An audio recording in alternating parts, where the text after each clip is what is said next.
Buenas tardes a todos los que nos estáis siguiendo aquí desde el auditorio de Fundación MAFRE en España y por streaming, y buenos días a los que nos siguen desde el continente americano y desde cualquier lugar del mundo, porque ahora con streaming la verdad es que llegamos a cualquier lugar del mundo. Estamos aquí para presentar el último informe realizado por MAFRE Economics y publicado por Fundación MAFRE, con el título COVID, un análisis preliminar de los impactos demográficos y en el sector asegurador. Desde el comienzo de la pandemia, Fundación MAFRE ha estado siempre muy preocupada y muy ocupada, ¿no?, en proteger y en ayudar a los más vulnerables. Durante la pandemia pusimos en marcha programas sociales, donaciones, impulsamos y promovimos el estudio del coronavirus. Además, también gestionamos y dimos material sanitario y equipos de protección en hospitales y en residencias de mayores en España y en Latinoamérica. Nuestro compromiso, insisto, nuestro compromiso ha sido siempre de apoyo y de protección a los más vulnerables. Con la presentación de este trabajo de MAFRE Economics sobre los impactos de la COVID en la demografía y en el sector asegurador, desde Fundación MAFRE queremos poner el foco y contribuir a dar a conocer un aspecto muy relevante y también muy duro de la pandemia, como es la mortalidad causada por el virus.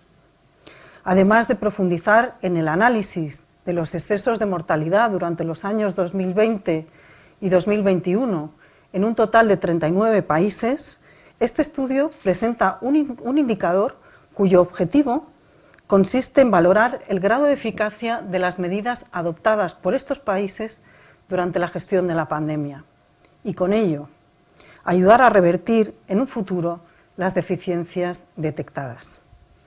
Me acompañarán en esta presentación el doctor Juan Abarca Cidón, en su calidad de presidente de la Fundación IDIS, y nuestro equipo de MAFRE Economics. En México, desde México, Manuel Aguilera, director general de MAFRE Economics, y en este estudio, Ricardo González, director de análisis, estudios sectoriales y regulación de MAFRE Economics. Gracias a todos. Antes de darles la palabra, quisiera recordar a los que nos siguen en remoto que pueden hacer sus consultas utilizando el chat que trasladaremos a los ponentes una vez finalizada su intervención.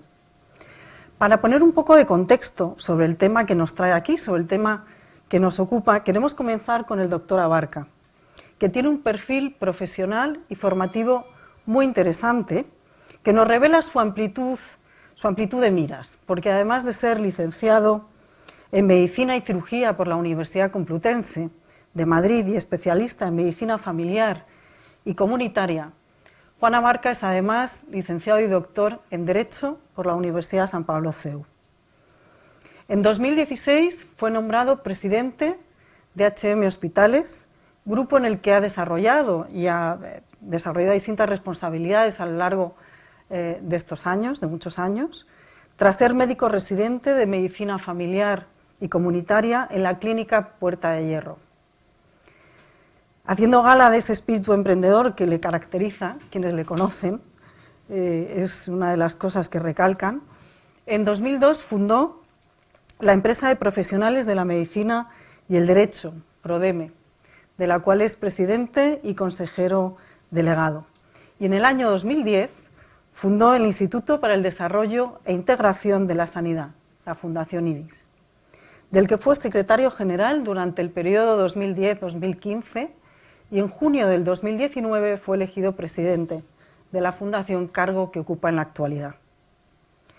El doctor Abarca es una voz muy pertinente para tratar el asunto que hoy nos trae aquí, porque a través de sus análisis en redes sociales ha explicado día a día la situación epidemiológica del COVID, de la COVID-19, pero no solo desde un punto de vista sanitario, sino también desde un punto de vista social. Gracias, Juan, por acompañarnos. El micrófono es tuyo. Bueno, pues antes de nada mi agradecimiento a la Fundación MAFRE por permitirme, para mí es un honor ya lo sabe Julio, el director de la fundación, y bueno, hola Manuel, y ahí, o sea, yo siempre digo, a mí me llama Mafre y yo donde voy Mafre, donde me llame la Fundación Mafre yo voy, porque colaboramos muchísimo y además pues creo que tiene una causa social muy importante, ¿no? Por tanto, para mí es un honor que me hayan elegido para participar en la antesala de la presentación de este informe, tanto para España como para Iberoamérica, teniendo en cuenta que creo que hay gente mucho más importante o relevante que yo en este país. La verdad es que te agradezco la presentación, pero siempre que me presentan y dicen todas esas cosas, me da un poco de vergüenza, porque es imposible a lo mejor que alguien haga todas esas cosas, porque hago muchas cosas. Pero lo que pasa es que estoy rodeado de gente muy buena, estoy rodeado de gente, afortunadamente, si tengo una virtud es que me rodeo de gente buena y que creo en lo que hago y creo que soy capaz de transmitirlo a los demás, ¿no? Y simplemente para contextualizar un poco, porque hay gente que está fuera de España y no saben a lo mejor lo que es la Fundación IDIS, y creo que es importante. La Fundación IDIS es la Fundación Integración para el Desarrollo, el Instituto para el Desarrollo e Integración de la Sanidad. Es una institución que está conformada, aglutina los intereses de más de 90 empresas del sector sanitario en nuestro país, no solamente de aseguradores ni de hospitales, sino de todo el emprendimiento privado, y que simplemente, aparte de poner a la sanidad privada en valor, que históricamente e ideológicamente en España siempre ha estado muy maltratada, a pesar de la importancia que ha tenido o que tiene actualmente, puesto que hace casi el 40% de la actividad sanitaria de nuestro país, lo que pretende simplemente es que entre todos, ya que representamos a la sociedad civil, el sistema sanitario funcione lo mejor posible, ¿no? Bueno, dicho esto, yo lo que he quedado con ellos voy a intentar explicar, teniendo en cuenta el interesante informe que se va a presentar luego sobre los impactos demográficos en mortalidad y que ha tenido en distintos países la COVID, la pandemia. Yo me he estructurado estos minutos en tres partes. Una parte es cómo ha afrontado España, que fue el segundo gran país europeo en absorber la pandemia. Y luego cómo ha afectado eso de alguna manera a nuestro sistema sanitario, que yo creo que hoy por hoy es lo que más nos importa y que ya os puedo adelantar que lo he dejado destrozado, o sea, totalmente destrozado. La pandemia ha supuesto, no voy a adelantar, pero la pandemia ha supuesto el remate de una situación que venía produciéndose desde hace mucho tiempo, desde hace años, fruto de la cronificación y de la innovación tecnológica, y la pandemia pues ha supuesto pues eso, el remate a esa situación, a esa aceleración del deterioro del sistema sanitario público en nuestro país, que en el fondo es la base que tiene que garantizar el acceso a la gran mayoría de la población que no tiene un seguro sanitario, ¿no? Que no tiene sanidad privada. Bueno, entonces, pues eso, allá por el año 2018-2019 salíamos de la crisis económica, nos la creíamos nos veíamos todos tan felices, y como ya sabéis, pues llegaron noticias de China, luego llegaron noticias de Italia, que no nos creíamos, porque aquí siempre hemos pensado que el sistema sanitario era realmente uno de los mejores del mundo, y así nos lo hemos creído, propiciado posiblemente también, o sea, posiblemente no, por un interés político de alguna manera, para que las cosas, porque la sanidad en nuestro país está transferida a las comunidades autónomas, es el pilar principal del estado del bienestar, y aquí lo único que importaba de alguna manera es que no cayera en manos privadas, y lo demás daba lo mismo. Porque como teníamos uno de los sistemas de las mayores esperanzas de vida del mundo, es verdad, éramos la segunda después de Japón, digo ya porque ya no lo somos después del COVID, pues bueno, todo el mundo miraba, desde el año 94 en este país se está advirtiendo oficialmente de que existe un problema con los crónicos y con la incapacidad, como luego podremos comprobar, de absorber la innovación tecnológica, pero políticamente se daba la patada para adelante, la patada para adelante, y ya lo arreglará el que venga, porque vaya marrón el cogerle el toro por los cuernos, ¿no? Y en esa autoconfianza y casi, bueno, pues veíamos las cosas desde Madrid, desde Milán, lo que estaba ocurriendo en Milán, que luego supimos lo que era y, bueno, pues pensamos que eso no iba a poder ser, a ocurrir aquí, que nunca, hombre, obviamente todos sabíamos en febrero que iba a ocurrir lo que iba a ocurrir, que iba a venir algo, porque lo sabíamos nosotros, lo sabía el gobierno, porque paralizaron todos los congresos, paralizaron, a los médicos les impidieron estar en muchos sitios. Yo creo que hubo creo, lo digo siempre, hubo un retraso a conciencia en la toma de decisiones por motivos también políticos que nos llevó hasta el día 10 de marzo, cuando ya en Madrid la situación estaba, porque la pandemia entró en Madrid, digo en plan intensamente, entró a través de la Comunidad de Madrid, con la característica de que, bueno, en Madrid, bueno, pues llegó con tal fuerza que no fuimos capaces de poder atender a todos los pacientes, ¿no?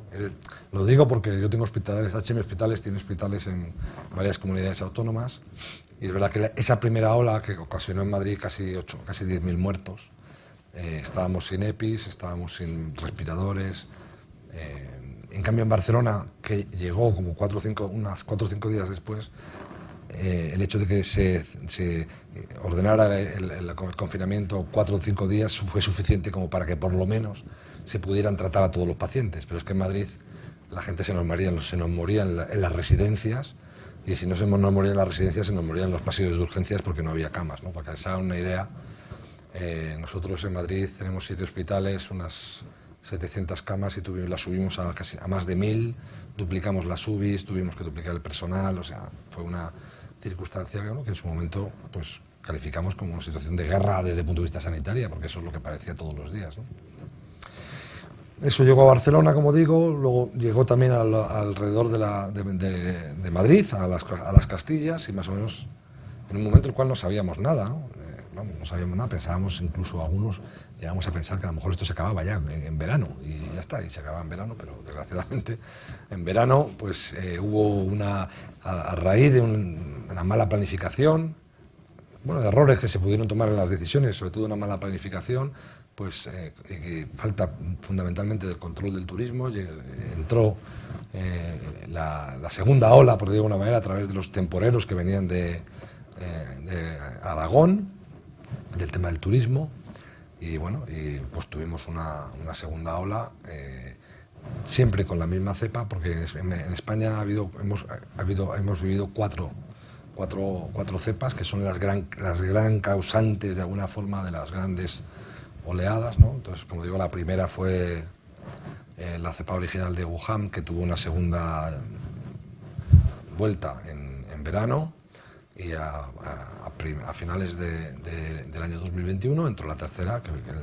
ola, que fue la peor de todas, que fue la cepa, ya la beta, la alfa, la cepa inglesa, que bueno, que ahí ya empezábamos a prever, a saber algo, porque yo ya me acuerdo que ya informábamos de que a lo mejor antes de Navidad había que hacer un confinamiento. Tuvimos la mala suerte de que hicimos el confinamiento, o sea, de que entró la cepa pues a primeros de diciembre, ya se empezaban a ver que los indicadores subían, y luego llegó la Navidad, y aquí nadie se atrevió a tomar ninguna medida, porque es verdad que yo creo que siempre se ha gestionado esto desde un punto de vista político.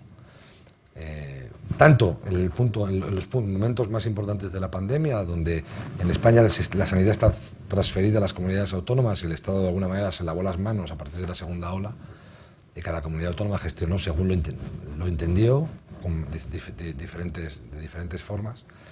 Y bueno, y la tercera ola, bueno, pues todavía no teníamos ni vacunas ni teníamos nada, pues fue una cepa pues mucho más transmisible y mucho más grave, y que causó casi 26.000 muertos de una manera mucho más homogénea que había producido la primera, ¿no?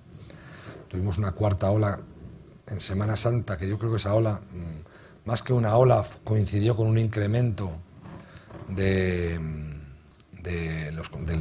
no había una cepa nueva, sino fue fruto de una relajación de las medidas y un incremento de las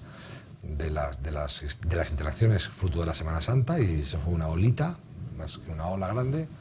Y en julio tuvimos la quinta gran ola, que fue cuando llegó la Delta, que el virus se ha caracterizado porque parece que ha ido aprendiendo, ¿no? Y ha ido siempre encontrando los huecos por donde extenderse, ¿no? Y esa ola fue la que afectó a los jóvenes.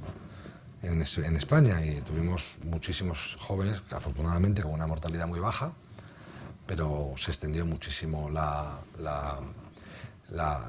pandemia, y ahí empezábamos con el run, algunos empezamos a comentarlo, de que, oiga, es que nos vamos a quedar sin inmunidad, que ese es el gran peligro que tenemos ahora, ¿no? Que, bueno, hemos empezado a vacunar de la tercera dosis en septiembre del año pasado, y esa gente, pues ya han pasado 6 meses y no tenemos la seguridad del tiempo que va a durar la inmunidad, ¿no? Eso es una cosa que no sabemos. Y pasó lo que pasó, que a partir del 15 de octubre la Delta empezó a contagiar a gente que se había vacunado a primeros de año. Cuando políticamente se seguía negando incluso que se perdiera la inmunidad o que fuera a haber una sexta ola, porque aquí se siguió negando. O sea, se ha gestionado políticamente la pandemia, y cada vez que había una disminución del virus se consideraba una victoria política en este país, ¿no? Y bueno, entonces el virus volvió a entrar sin que incrementara mucho la incidencia a partir del día 15 de octubre, generando mucho contagio en gente mayor, en gente vulnerable, hasta el 29 de noviembre, que es cuando entra la Omicron, que es una cepa con muchísima más transmisibilidad, con mucha menos letalidad, salvo en los pacientes inmunodeprimidos y los que han sido los grandes damnificados, ¿no? Entonces hemos tenido pues millones de contagios durante todo este tiempo. Es verdad que España desde el principio ha respondido fenomenal a la vacunación. Tenemos prácticamente un 92% de la población vacunada, con 2 dosis, y un 50 y tantos % con una tercera dosis. Y eso, yo creo que todavía hay muchas cosas que nos faltan por saber del virus, más allá de que creemos que se va a quedar con nosotros, que va a funcionar esto va a funcionar como una gripe de 12 meses, que además es una gripe que, para que os hagáis una idea, ha incrementado, o sea, la incidencia global actualmente de todas las enfermedades respiratorias agudas es de 400 contagiados cada 100.000 habitantes, ¿no? Pues esto implica, el COVID implica que eso sube el 50% más, hasta 600 y pico, ¿no? O sea, es una enfermedad respiratoria con mucha transmisión, capacidad de transmitirse, y que además es mucho más fuerte que una gripe, porque el COVID ha dejado 16.000 muertos en la sexta ola, ¿no? Lo que pasa es que, bueno, afortunadamente, hoy en España se han firmado por fin la contratación del Paxlovid, que es el fármaco que de alguna manera permite que los pacientes con riesgo grave y moderado no evolucionen, y eso, porque obviamente esto va a seguir con nosotros, y aquí el mayor reto hoy por hoy ya no es el COVID, sabiendo sobre todo que esto se va a quedar, ¿no? El mayor reto es que se afecte lo mínimo posible a un sistema que está absolutamente estresado, ya lo estaba antes, y que ha quedado, como digo, y como os voy a decir ahora, totalmente tocado como consecuencia de la pandemia, ¿no? Entonces, en España tenemos un sistema sanitario público, que es un sistema sanitario que es mayoritario, y luego que da cobertura universal a todo el mundo, y luego un sistema sanitario privado que es suplementario, la gente paga, ¿no? Lo que pasa es que en España hay un 23%, 25% de personas que tienen un seguro, en Madrid un 38%, en Barcelona un 34%, en Cataluña un 34%, en otras comunidades pues baja mucho, ¿no? Pero bueno, para remontarnos un poco, para poder saber el estado en el cual se encuentra nuestro sistema sanitario, hay que remontarse al año 2007. Hasta el año 2007, más o menos, el sistema sanitario público era capaz de poder absorber su demanda, siempre con una colaboración del sector privado que implica el 30% de la actividad de este país, el 30%, y la actividad concertada, es decir, lo que concierta el sector público con el sector privado, otro 10% más. Es decir, que entre lo que hace de actividad de la gente que paga un seguro y lo concertado hablamos aproximadamente del 40%, pero más o menos se mantenía, y además todavía no había empezado la revolución tecnológica y por tanto todavía no había, digo, la revolución tecnológica que vino después, a partir del año 2008, 2010, 2012, con la crisis económica, que permitía que cada año saliera una versión nueva de una máquina, versión que era que te daba mayor calidad de vida o mayor supervivencia, ¿no? Y desgraciadamente con la crisis del año 2007 nuestro sistema sanitario público dejó de invertir. No tenía dinero para invertir, se bajaron los presupuestos un 20% y bastante tenía con amortizarse, ¿no? Es decir, el sistema sanitario público fue incapaz de subirse a la revolución tecnológica que sí hizo el sistema privado, y por eso a lo largo de esos 10 o 15 años las grandes tecnologías, la gran innovación tecnológica estuvo en los robots, los Da Vinci, la radiocirugía, la hiperresonancia, todo ese tipo de máquinas estaba en la sanidad privada, ¿no? Y hay un ejemplo muy claro, ¿no? Que es que ahora, por ejemplo, después de... O sea, hay dos ejemplos muy claros de esto, ¿no? Teníamos una situación de obsolescencia tecnológica brutal, hasta tal punto que Amancio Ortega, que es el dueño de una empresa muy importante en nuestro país, Inditex, donó más de 300 y pico millones de euros para renovar todo el parqué tecnológico de la radioterapia de este país. O sea, digo para que veamos el estado en el cual se encontraba en el año 2017, y ahora que se han traído los fondos Next Generation para el COVID, se ha aprovechado ese dinero para, a través de una convocatoria que se llama INVEAT, que son 600 millones de euros ahora y otros 600 o 700 el año que viene, para renovar todo el parque tecnológico que España tenía que haber renovado durante estos 10 años. Es decir, se está utilizando para comprar resonancias, TACs, salas de hemodinámica, que luego... pero estamos hablando de a centenares, decenas y decenas, que habrá que ver si somos capaces de implantarlas todas a la vez, porque todavía, por cierto, hay aceleradores de Mancio Ortega que están en los hospitales parados sin haberse enchufado, ¿no? Y eso, bueno, pues en un momento, o sea, estamos ahora intentando adaptarnos así a golpe de talonario venido de Europa a la revolución industrial, a la revolución tecnológica, cuando lo que está llegando es la revolución digital. Cosa que el sector público también se va a perder en nuestro país porque está totalmente descentralizado. Aquí hay 17 comunidades autónomas y no hay capacidad hoy por hoy ni liderazgo de que se funcione y se haga un sistema sanitario único, ¿no? Por eso, la semana pasada, desde el IDI, sacamos una iniciativa, no sé si la habéis visto, hace un par de semanas, en la cual vamos a sacar un sistema, que todo el sistema privado por lo menos sea interoperable entre unos y otros. Es un sistema que es una cosa que vamos a financiar los operadores privados con la intención de, bueno, pues de generar un poco de competencia en el sistema público y a ver si ellos lo hacen, pero vamos, hasta ahora la respuesta que hemos obtenido es la llamada de varias comunidades autónomas, no del Ministerio, sino de varias comunidades autónomas para conectarse, lo cual, pues bueno, hasta que se conecten las 17, si se conectan en algún momento, pues...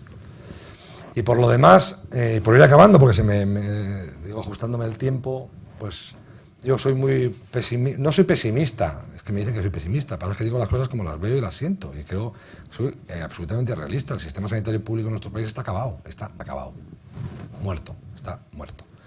Y como prueba lo que acabo de comentar de la tecnología, como prueba que antes había listas de espera, pasa que aquí en España había listas de espera de 3, 4, 5 meses, las habíamos normalizado como algo normal. Ahora ya están totalmente, el COVID y los bloqueos en las UBIs y en todos los servicios ha hecho que se hayan disparado. Pero el problema no es que haya listas de espera, el problema es que en España, que tenemos un modelo financiado por impuestos con atención primaria, para entrar en el sistema sanitario tienes que entrar a través de la atención primaria. Y el problema es que la atención primaria está bloqueada por falta de médicos, por desmotivación, por 1.000 millones de cosas. Entonces la gente no accede al sistema sanitario, no es capaz de acceder al sistema sanitario normal. ¿Y por qué lo sabemos? Porque la gente se está haciendo pólizas de seguro privado a 20 euros las familias, que solo les cubre el ver al médico. Es decir, se está utilizando el sistema sanitario privado para solucionar el problema de accesibilidad que no le da el sistema público. Y eso, en mi opinión, es el fracaso del sistema público. Es decir, esto está agotado, fracasado. Otro motivo, pues por lo mismo, por la cuestión, la burocracia que tenemos en este país, por la incapacidad de asumir los costes, pues en España tardamos una media de 500 días en financiar los fármacos nuevos, 500 días, ¿no? El 80% de los fármacos innovadores de oncología no están financiados por nuestro país. Es decir, creo que hay síntomas más que evidentes a día de hoy para pedir, reclamar que realmente, o sea, más que reformar el sistema, hay que refundarlo. Y esto solo pasa necesariamente por un acuerdo político entre las dos fuerzas principales, que primero hagan un reconocimiento de lo que está pasando, porque lo que está pasando es una realidad, o sea, son datos totalmente reales, y a partir de ahí implantar reformas que permitan que esto realmente se permita reconducir y sigamos con nuestras cosas y con la financiación con impuestos y las transferencias sanitarias. Si nadie dice que no, pero hombre, obviamente lo que no puede ser es que haya 17 sistemas informáticos diferentes, eso no tiene ningún sentido, ¿no? O sea, hay para determinadas cosas que hay que cambiar y quitar burocracia al sistema y pensar en la eficiencia y, por cierto, en los pacientes. Lo importante, ante todo, que no lo he nombrado, y yo estoy aquí por ellos, es que el sistema piense en los pacientes y se trabaje en base a resultados sanitarios. Y con esto, si te parece... No, me parece perfecto. Muchísimas gracias, doctor, por tus reflexiones. Es verdad que a lo largo de estos años hemos ido aprendiendo, ¿no? Hemos ido surfeando las diferentes olas y ahora lo que nos toca es entrar, bucear y resolver esos problemas estructurales que ya teníamos antes de la pandemia, ¿no? Desde luego, para seguir adelante. Muchísimas gracias. Vale, si os parece, yo me voy a sentar ahí, Sí. voy a asistir al informe, que es interesantísimo, y bueno, y si alguien luego quiere hacer alguna pregunta, yo la contesto, digo, de lo que me toque a mí, ¿eh? O sea que... Perfecto, estás en tu casa. Pues muchas gracias.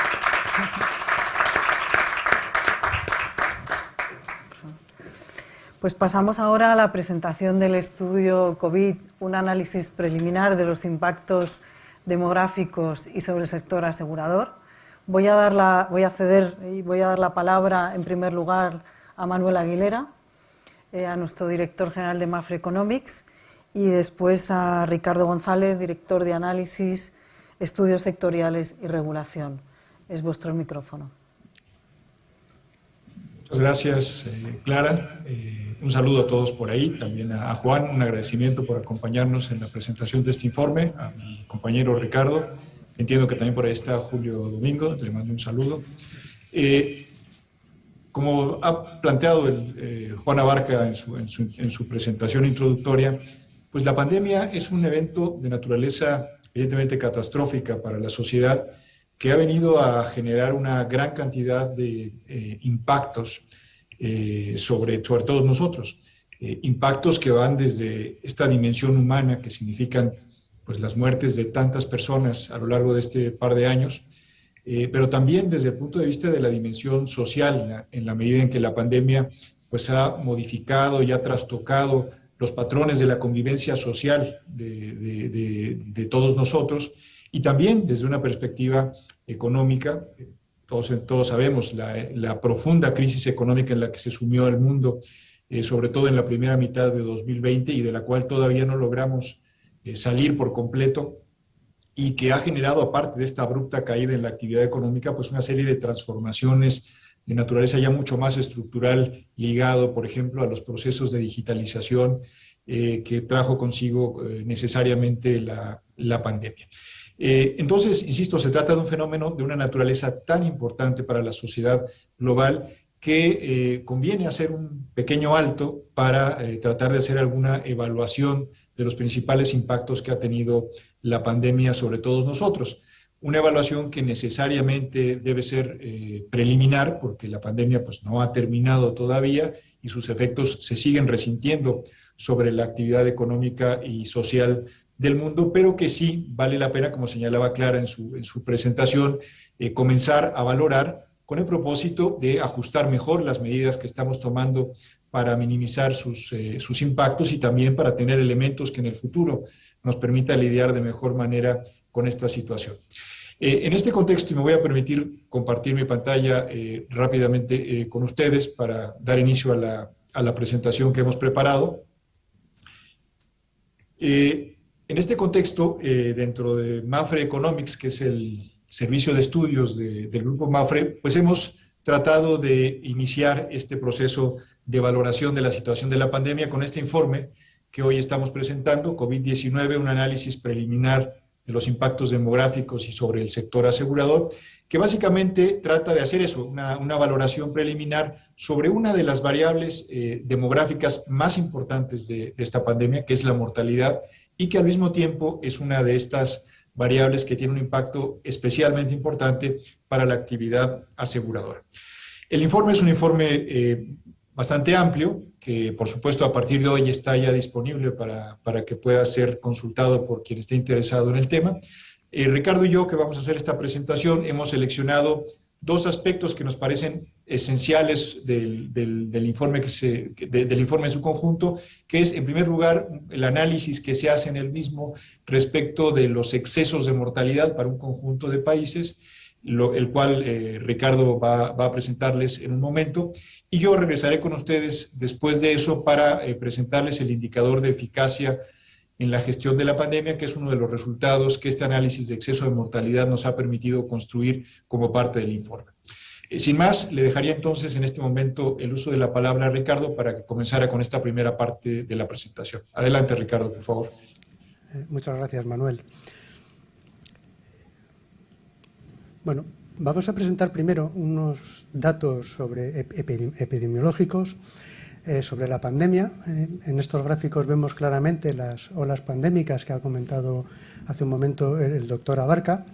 Se ve ya que el número de fallecimientos declarados por COVID-19 a nivel mundial supera ya los 6 millones de personas, y en cuanto a los contagios también declarados, a día de hoy pues está ya por encima de 460 millones a nivel mundial. Pero un tema importante es que hay que matizar, es que todos estos datos son declarados y los datos reales en realidad son desconocidos, porque muchos fallecimientos por COVID no han sido registrados, y sobre todo en los contagios es ya casi completamente imposible determinar cuál es la cifra real. En lo que son los fallecimientos sí que hay algunas instituciones que han intentado modelizar para llegar a una cifra global a nivel mundial, y bueno, pues en su estimación media vienen a calcular que el número de muertos reales puede estar multiplicado por 3 respecto a los declarados, superaría los 18 millones de personas. Precisamente por este motivo se vienen utilizando ya habitualmente otro tipo de indicadores que permiten hacer un seguimiento más pegado a la realidad de cuál es la gravedad de la pandemia, en términos, en nuestro caso, de mortalidad, que es la variable demográfica que nos preocupa. Y uno de ellos pues es el indicador que se está generalizando prácticamente su uso, es el de los excesos de mortalidad. Entonces, para definirlo, la definición es bastante sencilla, porque se trata de comparar lo que es la mortalidad observada durante el tiempo de pandemia, compararla contra la mortalidad observada en un periodo prepandémico en la que la situación epidemiológica, digamos que es normal, ¿no? Pero bueno, aún así, para construir el indicador final hay que tomar algunas decisiones, ¿no? Porque admite varias métricas. En nuestro caso hemos decidido que los datos de mortalidad los hemos considerado datos de mortalidad per cápita, en concreto por cada 100.000 habitantes. Y esto es así porque hay poblaciones que están creciendo mucho, y simplemente por el hecho de que crece la población, crece el número de personas fallecidas. Entonces, al dividir por la población, neutralizamos este efecto. Y otra decisión que hemos tomado es cuál es el periodo que consideramos para ver cuál es la mortalidad normal en condiciones prepandémicas. Entonces, hemos decidido tomar una media de los 4 años inmediatamente anteriores a la pandemia, 2016-2019, y no hemos tomado una media más larga porque hay un proceso en todas las poblaciones a nivel mundial, y sobre todo en los países desarrollados, de transición demográfica hacia poblaciones más envejecidas. Entonces, este proceso de por sí lo que hace es que aumenta la proporción de gente mayor, y por lo tanto lleva a que el número de fallecimientos también aumente de forma natural. Tomando una media de 4 años, acotándola, el proceso de transición demográfica es un proceso que lleva décadas. En 4 años, el efecto que pueda tener, pues entendemos que es despreciable, y lo hemos visto así al analizar las series.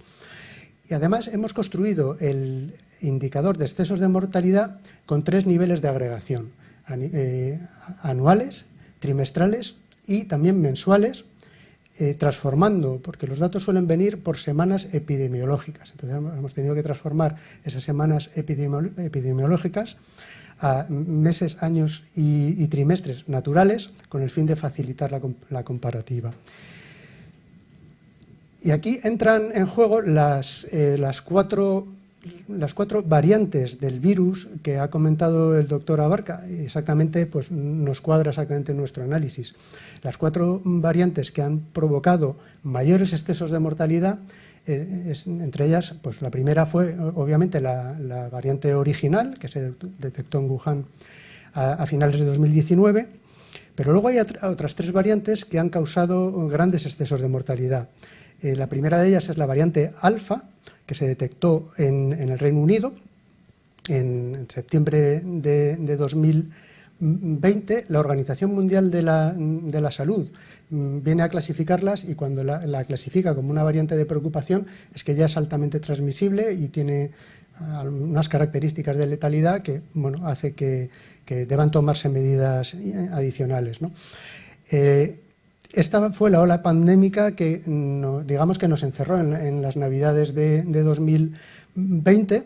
Posteriormente, otra variante muy importante fue la variante Delta, que se localizó en la India en octubre de 2020. La Organización Mundial de la Salud la calificó como una variante de interés en abril de 2021 y rápidamente, ya en mayo, la catalogó como una variante de preocupación.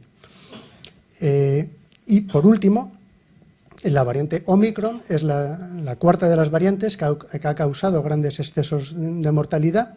Se detectó originalmente en varios países del sur de África y esta evolucionó muy rápido.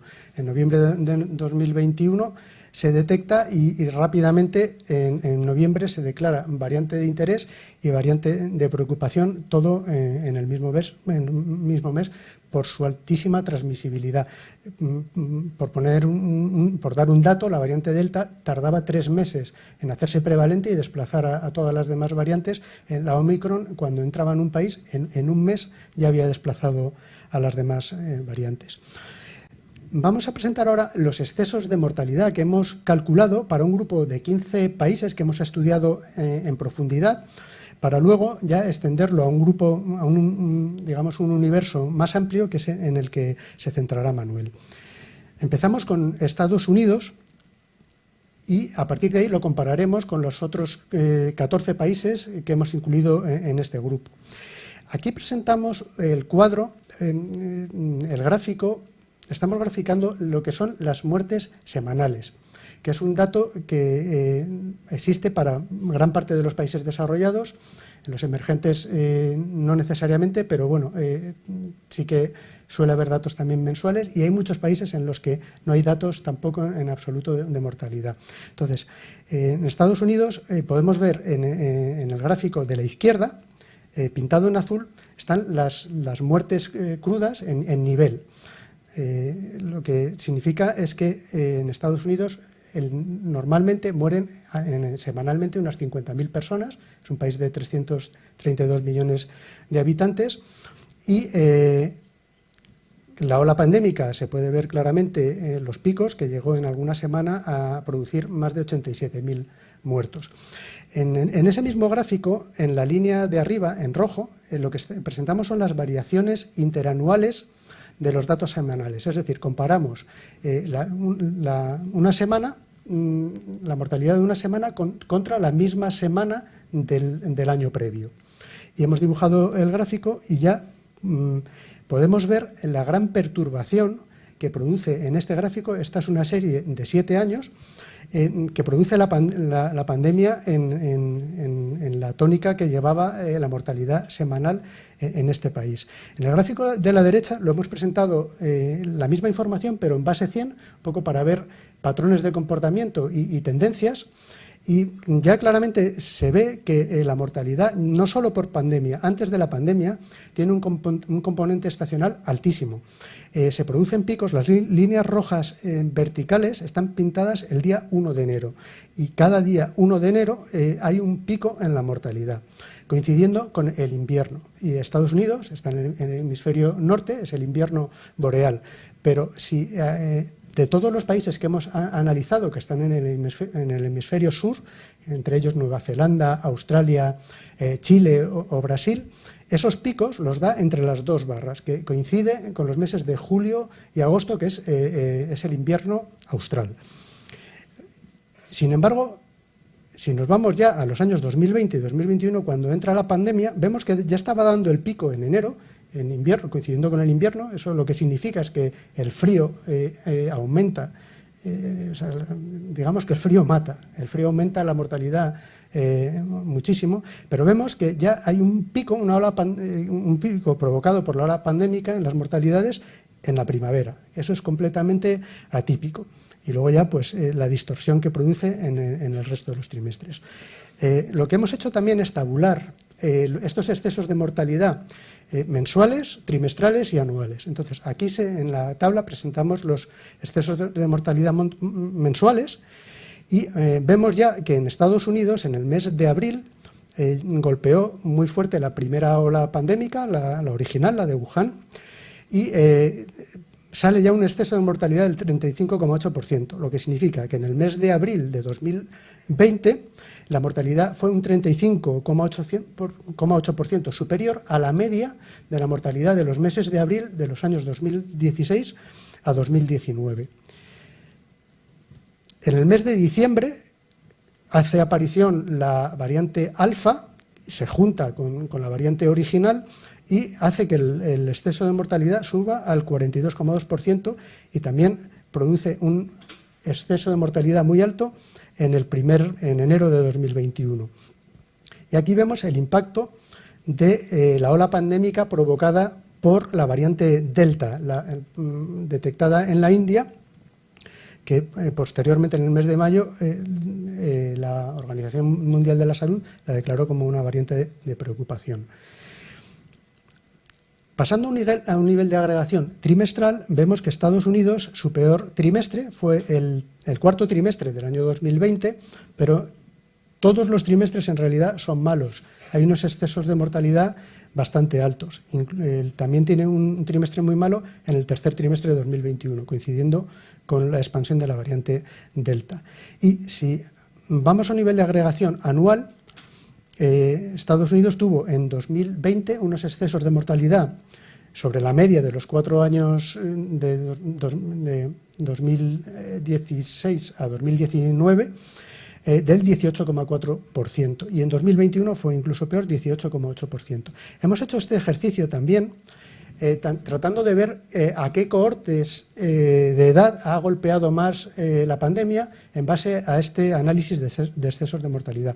Entonces, en Estados Unidos vemos que la cohorte más afectada fue la comprendida en edades de 65 a 74 años, que en el año 2021 alcanzó un 30,2%, como se puede ver en la flecha inferior. Y esto es así no solo en Estados Unidos. De los 15 países analizados, la mayor parte de ellos presentan los excesos de mortalidad más acusados en esa cohorte de edad. Hay algunas excepciones, como es el caso de Italia, de España y de Corea del Sur, que impactaron más en personas mayores de 85 años, y el Reino Unido también es una excepción, que impactó más en personas entre 75 y 84 años. Y también se ve en el gráfico, abajo del todo, lo que pasa es que esto ya no es tan evidente en todos los países, que las cohortes entre 0 y 64 años en 2021 presentan ya unos excesos de mortalidad bastante mayores a los de 2020, el 25,6%, que también puede ser indicativo de la variante Omicron, que ha golpeado también a cohortes más jóvenes. Analizamos también en el informe las medidas adoptadas para hacer frente a la pandemia, y son las principales medidas que se adoptaron fueron las restricciones a la movilidad y las vacunaciones y la vacunación. La primera vacuna se aprobó a finales de diciembre de 2020, por lo tanto está reflejado en el gráfico de la izquierda, en la línea verde. Vemos que en 2020 pues está plana, está en el suelo, y luego ya en Estados Unidos pues empieza el proceso de vacunación, aumenta rápidamente en los primeros momentos, pero luego ya como que se frena, y el porcentaje de vacunación que alcanzó a finales del... Bueno, estos datos son muy actuales, ha quedado ligeramente por encima del 60%. Y luego otro tema importante es el tema de las restricciones a la movilidad, que para eso utilizamos un indicador que publica la Universidad de Oxford, que es un indicador compuesto en el que valoran cuál es el índice de restricciones con un grado entre 0 y 100. 0 es ausencia de restricciones, que es lo que había al inicio de la pandemia, y 100 sería un nivel de restricciones máximo. Y como vemos, seguimos viviendo en un mundo restringido, con restricciones. En Estados Unidos queda incluso actualmente por encima del 50%, de 50 puntos. Pero por otro lado observamos, en el gráfico de la derecha hemos dibujado, ¿no?, lo que son los excesos de mortalidad acumulados, y vemos que la tendencia es que al principio aumentaron muy rápidamente, digamos que alcanzaron un pico por encima del 20% sobre el tercer trimestre de 2021, pero luego ya se ha estabilizado y empiezan a tener esos excesos de mortalidad acumulados una tendencia decreciente. Otros indicadores, bueno, tabulados, lo mismo que había en la tabla, lo hemos tabulado y vemos ahí que el porcentaje de vacunación al final del cuarto trimestre de 2021 en Estados Unidos alcanzaba el 61,9% de la población, con una pauta de vacunación completa. El índice de restricciones a la movilidad alcanzó su nivel máximo en el segundo trimestre de 2020. Y en cuanto a cómo afectó esto a la economía de los Estados Unidos, pues se ve claramente, ahí están las variaciones trimestrales en términos interanuales, comparadas con el mismo trimestre del año anterior. El segundo trimestre, coincidiendo con el máximo nivel de restricciones, el PIB de Estados Unidos cayó a un ritmo del 9,1%.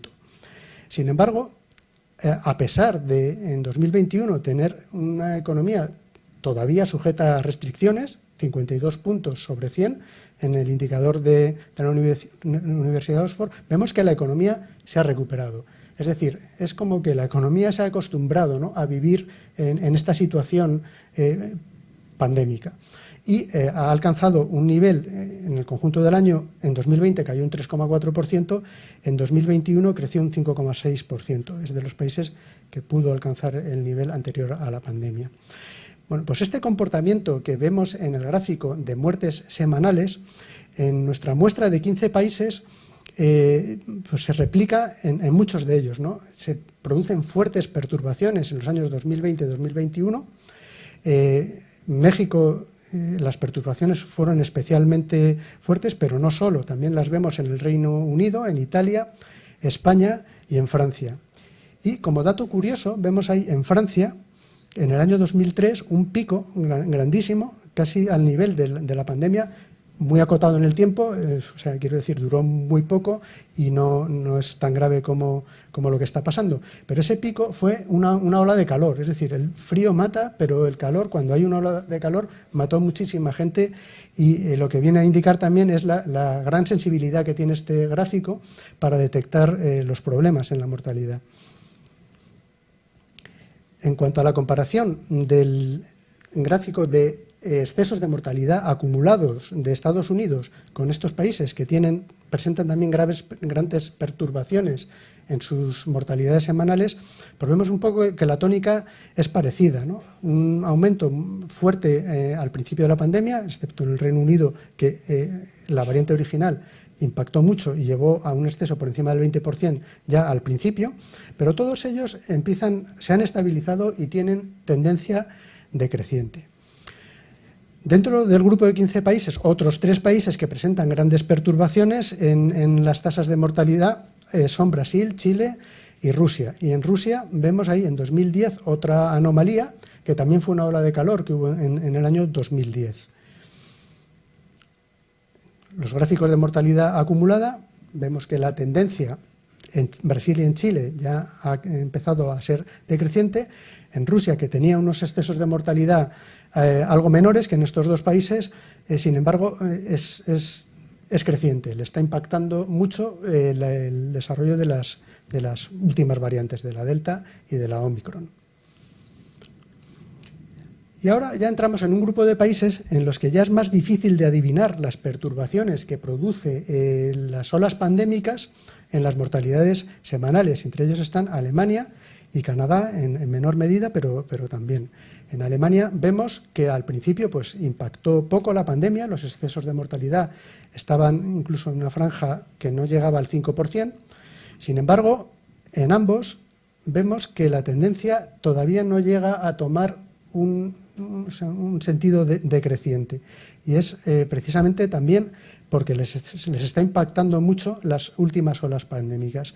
Y el último grupo de países son países en los que ya casi es imperceptible, es muy difícil de adivinar de los gráficos de mortalidad semanal que se hayan producido perturbaciones. Tienen excesos de mortalidad, pero se mueven en una franja entre el 5 y el 0, e incluso en algunos países ni tienen, o sea, son negativos.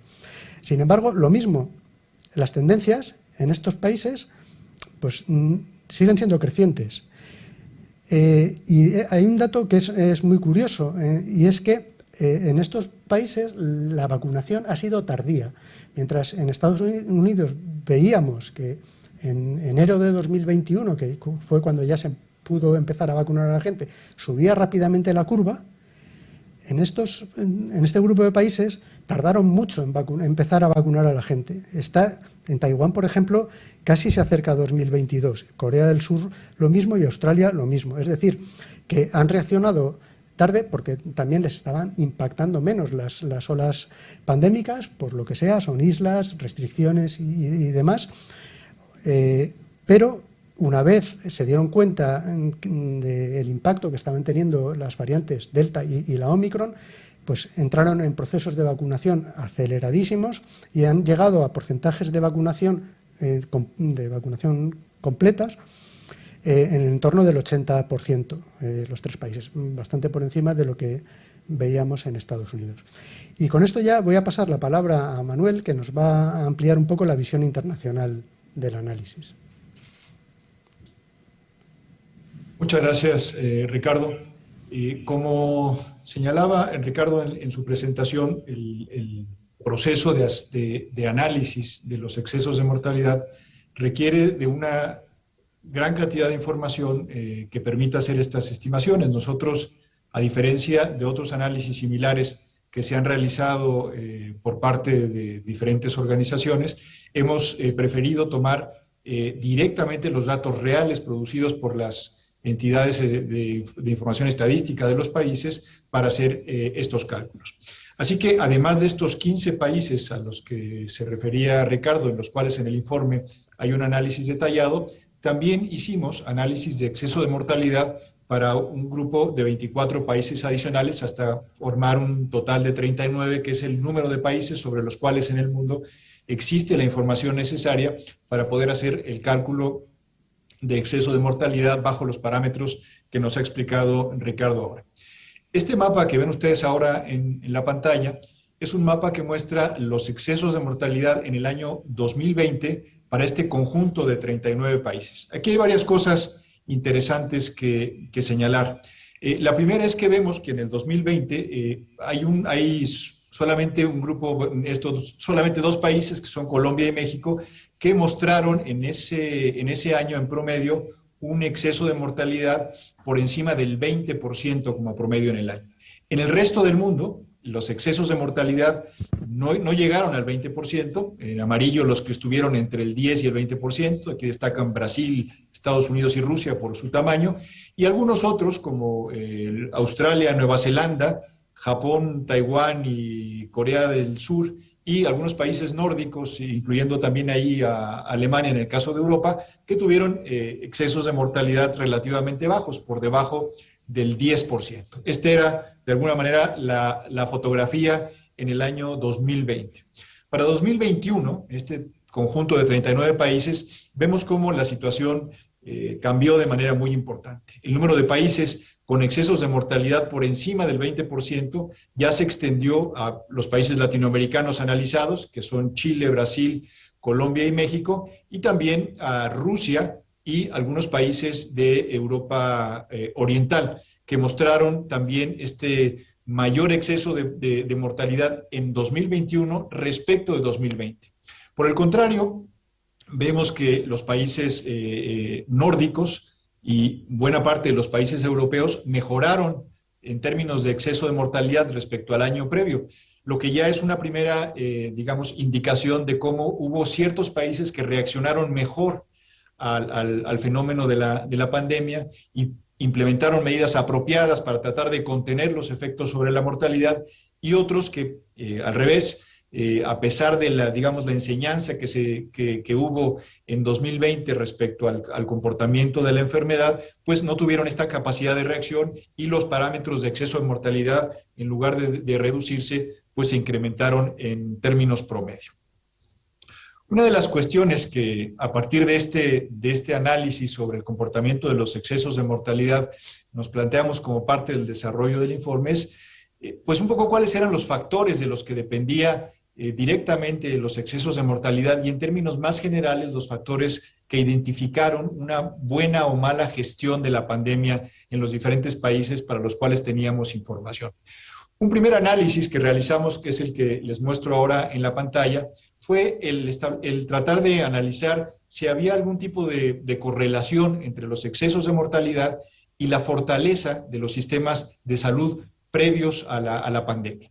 Habíamos realizado nosotros dentro del servicio de estudios de MAFRE, dentro de MAFRE Economics, hace algún tiempo, un análisis sobre los sistemas de salud en el mundo, y construimos un indicador que se llama el indicador de eficacia de los sistemas de salud para un conjunto de 180 países en el mundo. Y entonces hicimos un análisis de correlación para ver qué tanta relación había entre los excesos de mortalidad y la fortaleza o la eficacia de estos sistemas de salud en el mundo.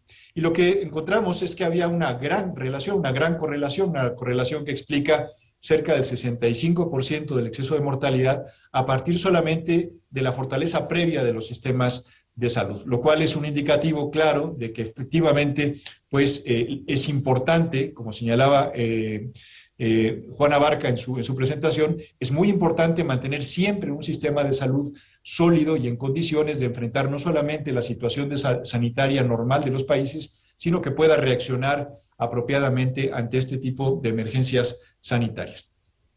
Un segundo análisis que realizamos fue tratar de ver la correlación que podría existir entre los excesos de mortalidad y el PIB per cápita de los países, que no es otra cosa pues que el nivel de ingreso promedio de las personas en estos países. Aquí la correlación que observamos fue todavía mayor.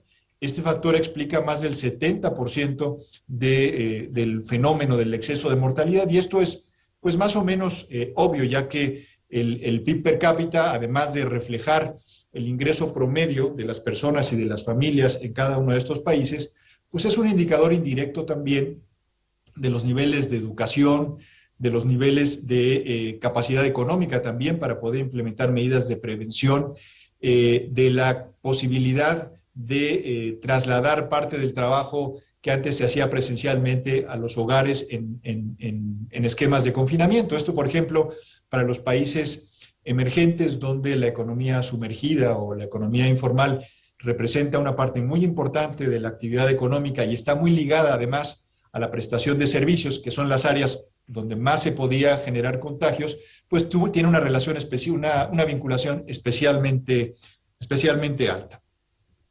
Un tercer factor que tratamos de medir en estas correlaciones uno a uno fue la variación interanual del PIB, sobre todo en el segundo trimestre de 2020, que es el trimestre donde más se resintió la actividad económica como resultado de las medidas que se implantaron para tratar de contener los efectos de la pandemia, respecto a los excesos de mortalidad. Aquí la correlación es algo menor, pero lo que sí muestra es que hay un cierto nivel de asociación entre los excesos de mortalidad, entendidos un poco como el resultado de la gestión sanitaria de la pandemia, y los efectos de la gestión económica de la misma.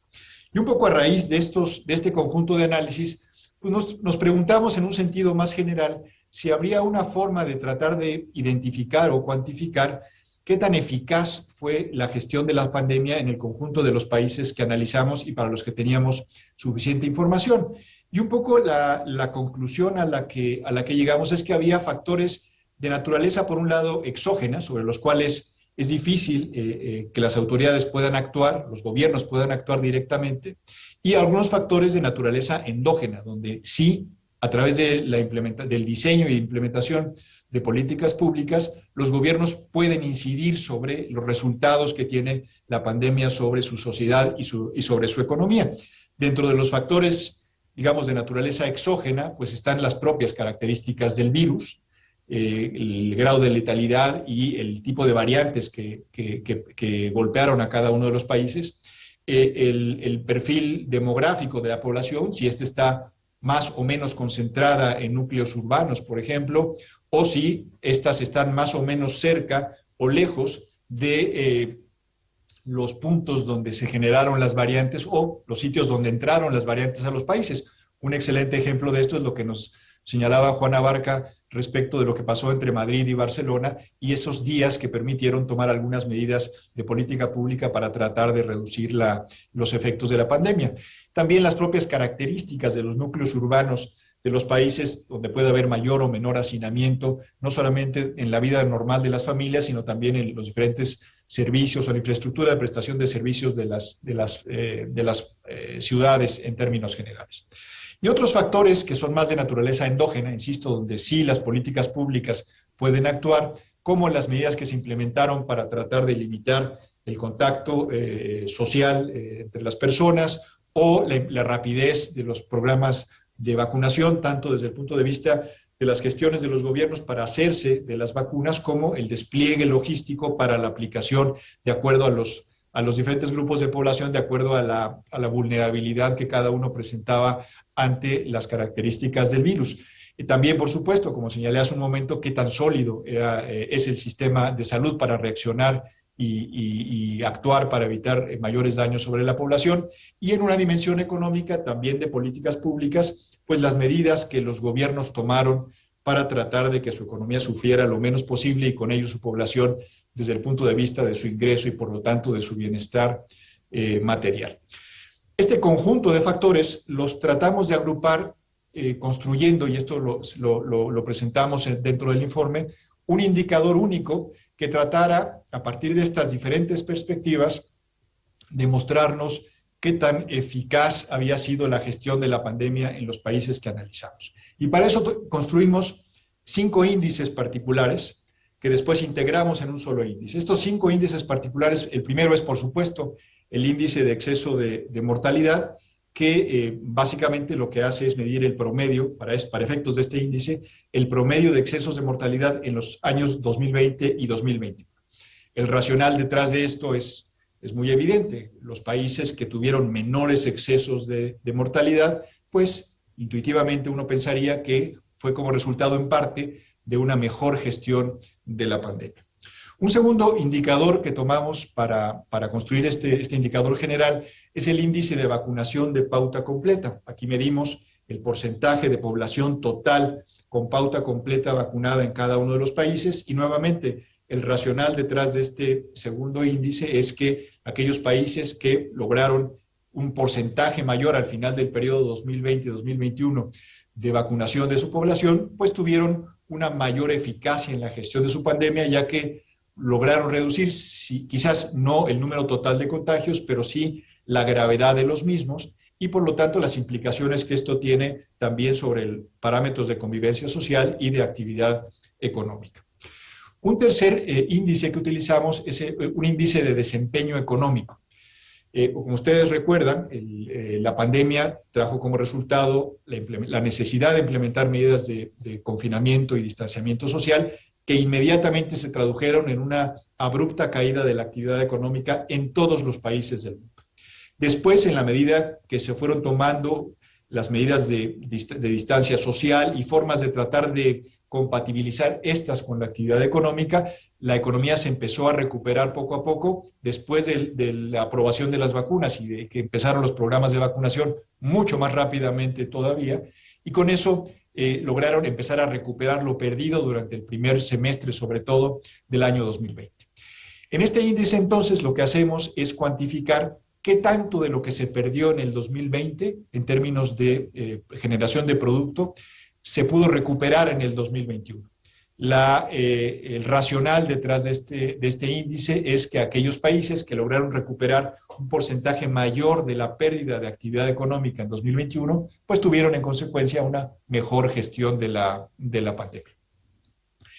El tercer índice que utilizamos es el índice de capacidad sanitaria de respuesta, es decir, qué tan sólidos eran los sistemas sanitarios previamente al inicio de la pandemia, utilizando el indicador que describí hace un momento y que publicamos en nuestro informe sobre sistemas de salud hace algunos años. Y por último, el quinto índice que tomamos es el índice de nivel de restricciones, que comentó Ricardo, que produce la Universidad de Oxford, y que básicamente lo que indica es qué tantas restricciones se pusieron en un país. El racional detrás de este último índice es que pues, aquellos países que lograron mejores resultados en términos económicos y sanitarios con un menor nivel de restricciones, pues tuvieron también una mejor gestión de la pandemia. Con esto construimos este indicador que llamamos indicador de eficacia de la gestión de la pandemia, en el que el racional general es eso, que los países que tuvieron mejores puntuaciones en estos 5 indicadores, pues en conjunto tuvieron una mejor gestión de la pandemia durante este periodo. Aquí es importante señalar que este índice lo que busca no es de ninguna manera generar un juicio de valor respecto de la calidad de los gobiernos, sino simplemente poner en blanco y negro, en papel, el resultado neto de este conjunto de hechos, algunos en manos de los gobiernos, otros que estaban completamente fuera de manos de los gobiernos y que, por supuesto, incluso los que tienen que ver con políticas públicas, pues que están sujetos a limitaciones de naturaleza económica, financiera, institucional, de gobernanza, que afectan la forma en la que las políticas se pueden aplicar. Entonces, insisto, más que un juicio de valor sobre la eficacia o la calidad de los gobiernos, es simplemente el resultado neto de la aplicación del conjunto de políticas que se implementaron en cada uno de los países. El indicador entonces lo que hace es tomar estos 5 índices a los que me refería hace un momento, escalados de 0 a 100, donde 0 es el valor más bajo y 100 es el mejor valor para cada uno de los indicadores, y crear un índice compuesto con la misma ponderación para cada uno de los cinco factores. Y el resultado es, lo hemos construido para estos 39 países del mundo en los que había información disponible para medir las 5 variables que consideramos. Estos son los resultados, digamos, del 1 al 20 de los que salieron mejor puntuados de acuerdo con el índice. Como ustedes ven, pues destacan en la parte alta de esta tabla países de Asia-Pacífico y países nórdicos. Ahí está, por ejemplo, el caso de España en la posición número 18, por encima de países como Francia o Canadá y ligeramente por debajo de países como Portugal, Bélgica o los Países Bajos. Los 5 países más, digamos, con mejor resultado en este índice de gestión de la pandemia son estos: Corea del Sur, Noruega, Nueva Zelanda, Islandia y Dinamarca, que tuvieron las mayores puntuaciones. Después de estos están el conjunto de países que seguirían en la lista desde el 21 hasta el 39 que termina el análisis. Aquí vemos pues, que básicamente están los países latinoamericanos que analizamos y también la mayor parte de los países de Europa del Este. Destacan los casos, por ejemplo, de Estados Unidos en la posición 30, el Reino Unido en la 25, Chile, que es el mejor puntuado de los países latinoamericanos, en la posición 22, y los 5 países con el puntaje menor en este índice, pues son 3 países latinoamericanos, Brasil, Colombia y México, y 2 países de Europa del Este, Rusia y Bulgaria.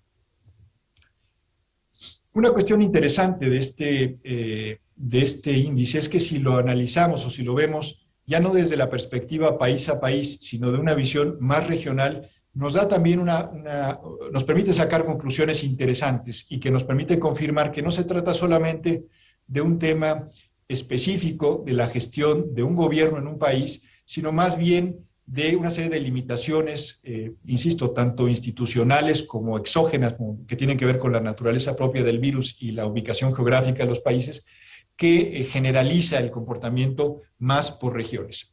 Esta lámina que muestro ahora ilustra el indicador de manera gráfica. Mientras más rojo es el indicador, quiere decir que el puntaje es más bajo, y mientras más verde quiere decir que el puntaje es más alto.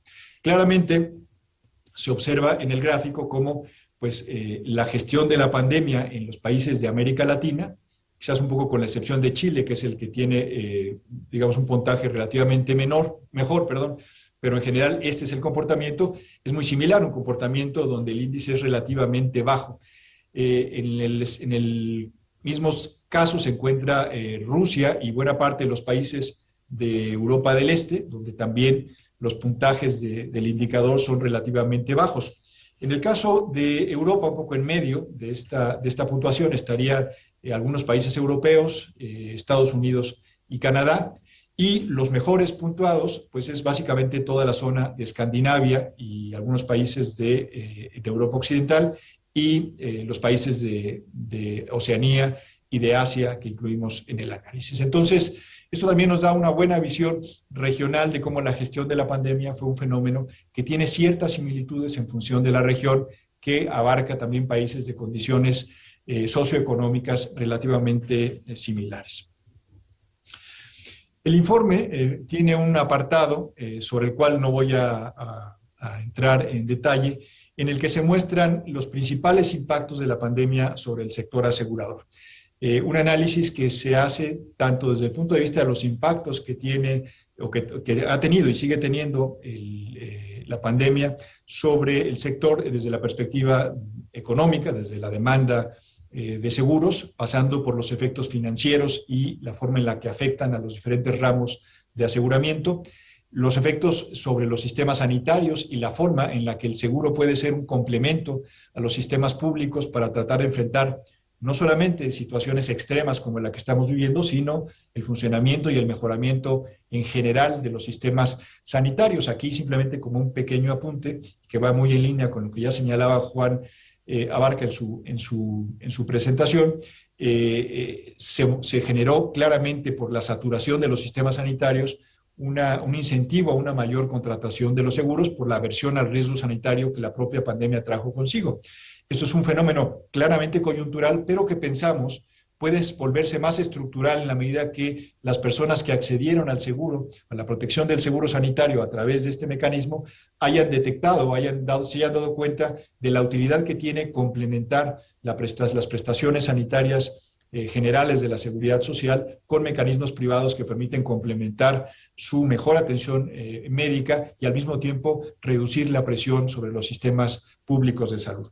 Está también un análisis sobre los efectos técnico-actuariales de la pandemia, sobre todo los que tienen que ver con los excesos de mortalidad, tanto en el ramo de salud como en los ramos de vida a riesgo. Y finalmente también un análisis sobre los efectos legales en función del aumento de la litigiosidad producida por las cláusulas de exclusión que ya estaban antes de la pandemia, incluido en buena parte de los contratos, y que han generado controversias, sobre todo en ciertas líneas de negocio, como puede ser la de suspensión o interrupción de actividades de negocio en muchos países, en muchas empresas que tienen coberturas de seguro de esta naturaleza.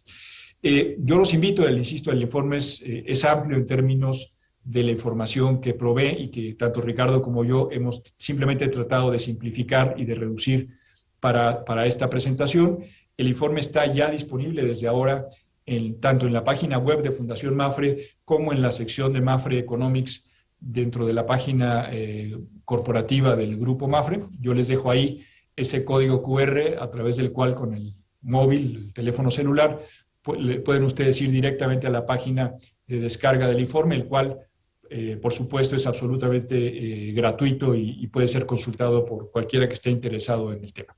Y esta sería la presentación y yo le devolvería la palabra a Clara para que continuara con esta presentación. Muchas gracias. Pues muchas gracias, Manuel. Hemos ido recibiendo algunas preguntas que, paso a formular, ¿no? Hay una pregunta que dice, a la luz de los datos disponibles hoy en la realidad de los distintos países, la gran hecatombe que se anunció en África allá por marzo de 2020 parece no haber ocurrido. ¿Cómo se explica esto? Yo no sé si... la verdad es que quizá no tengan tanto que ver un poco con el estudio, ¿no? Pues, si quieres comento algo rápidamente, por favor, Clara, sí, tratando de... entender la intención de la pregunta.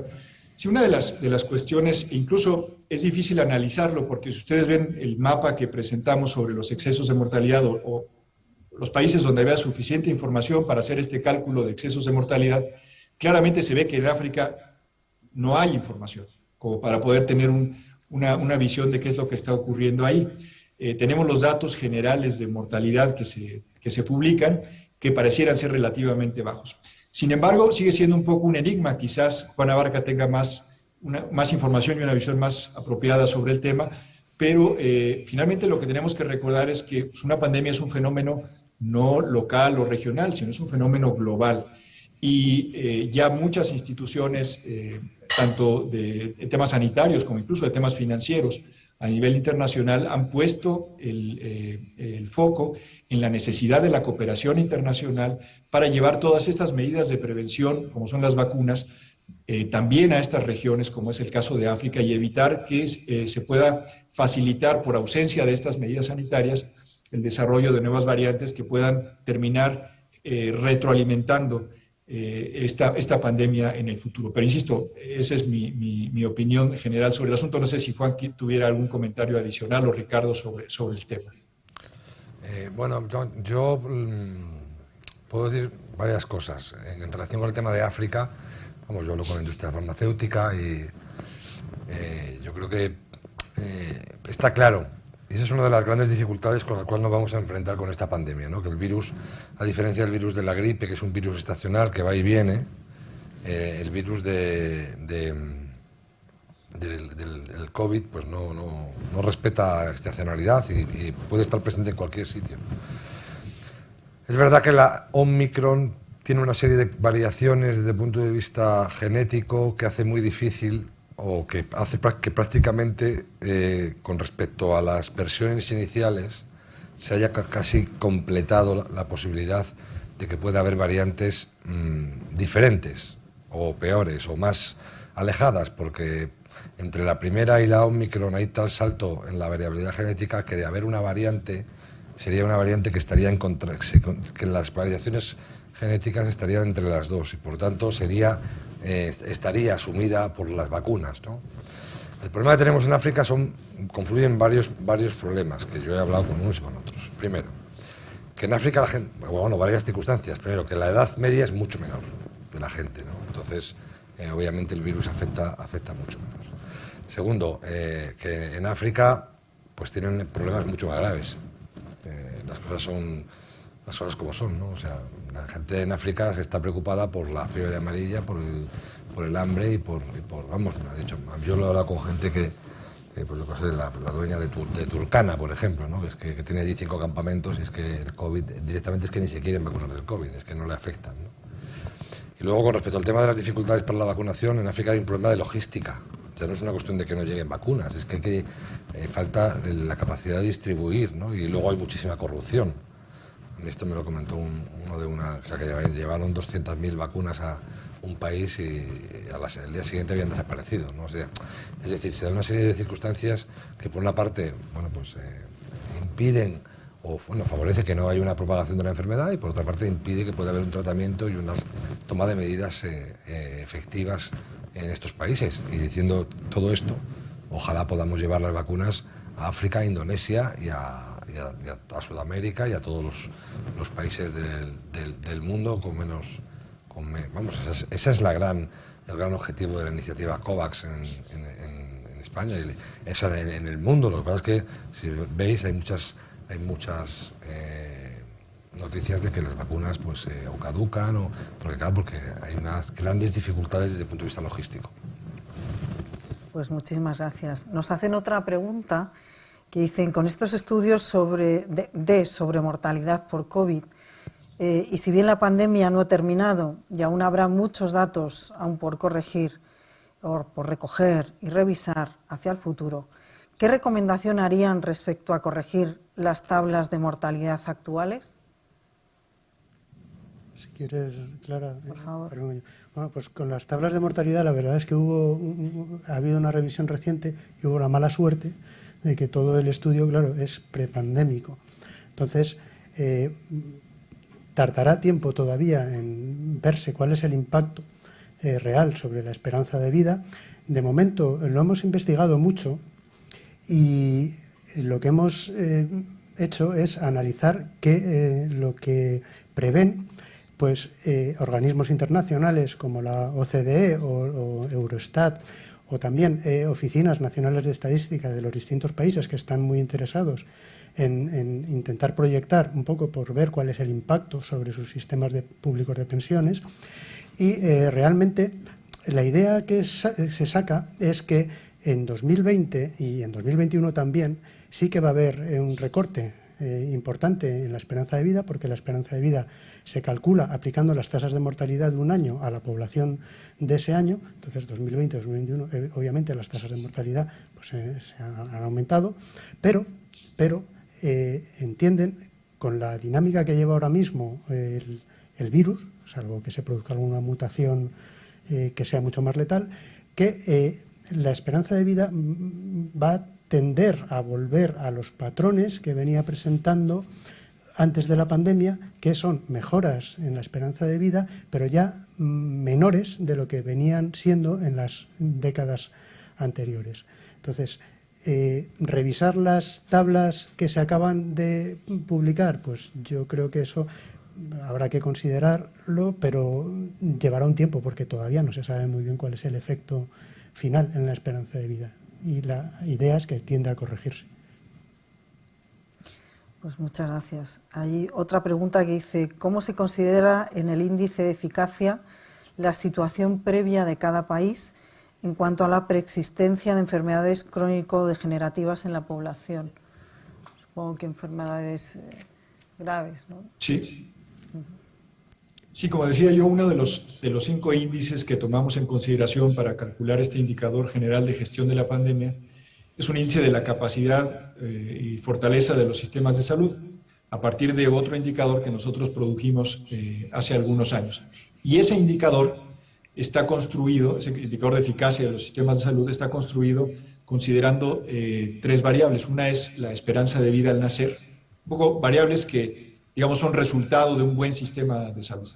Uno es la esperanza de vida al nacer, el segundo es la mortalidad de niños de entre 0 y 4 años, y el tercero es precisamente la mortalidad derivada de enfermedades no transmisibles, cáncer, enfermedades cardiovasculares, de este tipo, respiratorias crónicas, entre población de 30 a 65 años. Entonces, en este indicador, compuesto a su vez, está también reflejado el efecto de este tipo de enfermedades.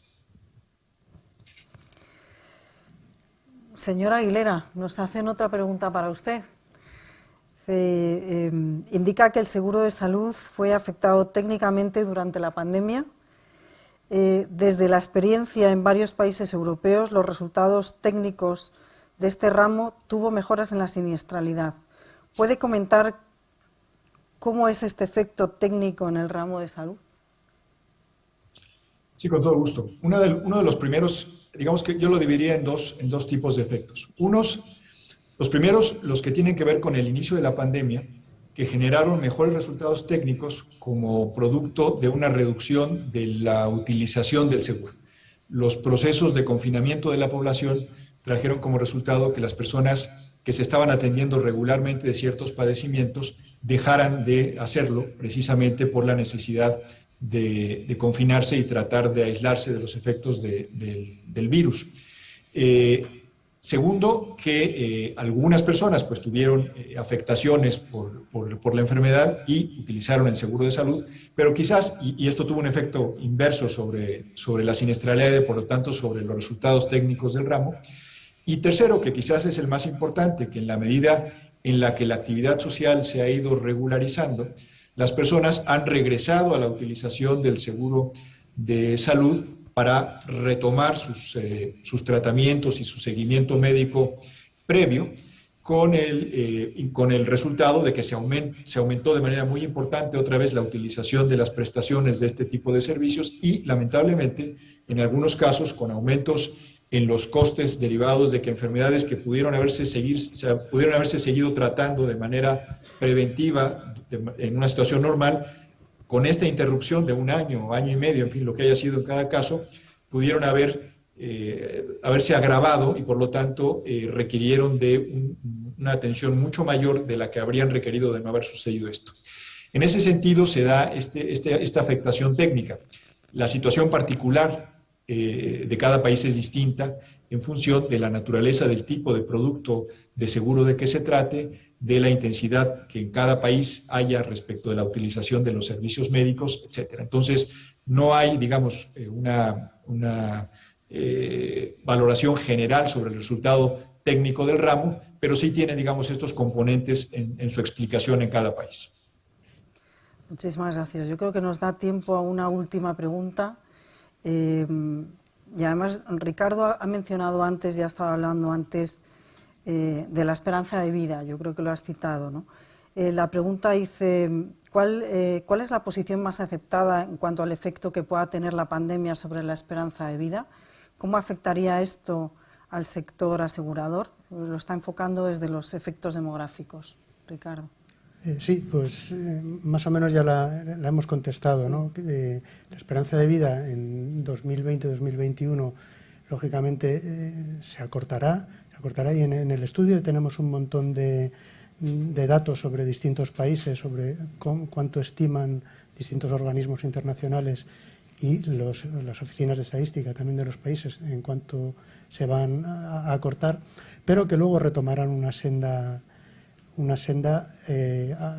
tendencia a su normalización, es decir, que volveremos a ver ganancias de esperanza de vida, salvo que se produzca alguna mutación rara del virus que altere esta senda. Y en cuanto al impacto sobre el sector asegurador, pues esto hila un poco con todo lo que explicó Manuel, ¿no? El aumento de la mortalidad, lo que ha pasado es que ha afectado a cohortes de edad por encima de los 65 años, como explicamos durante la presentación, y este es un grupo de edad que ya no tienen seguros de vida para el caso de fallecimiento. Es raro que lo tengan, ¿no? Suele estar más vinculados por cohortes más jóvenes que lo vinculan pues, a los seguros de préstamo al consumo, el seguro de hipoteca o incluso para proteger a su familia si les pasa algo, pero la gente mayor ya no suele tener. Entonces, por ahí no ha impactado mucho. Y luego también, dentro de los seguros, pues, están las rentas vitalicias, que una caída de la mortalidad hace que pues, se dejen de pagar rentas vitalicias, es decir, dependiendo un poco de la composición del balance de la compañía, incluso le puede favorecer. Pero, en definitiva, por mucho que se estrese y se haga, no es este el impacto principal, o sea, la variable que va a impactar principalmente las entidades aseguradoras han sido mucho más graves, digamos, los efectos económicos y financieros derivados de la crisis. Pues muchísimas gracias. Hemos llegado ya al final del tiempo que teníamos establecido. Las preguntas que han quedado sin responder se las trasladaré al equipo de Mapfre Economics. Simplemente por mi parte agradecerles a todos ustedes que nos han seguido. Muchísimas gracias a nuestros ponentes, muchas gracias doctor por su explicación y por haber compartido tiempo con nosotros. Les recuerdo que pueden descargar la aplicación también en la página web de la Fundación y en el centro de documentación de la Fundación Mapfre y desde la página web de Mapfre Economics. Muchísimas gracias y hasta pronto.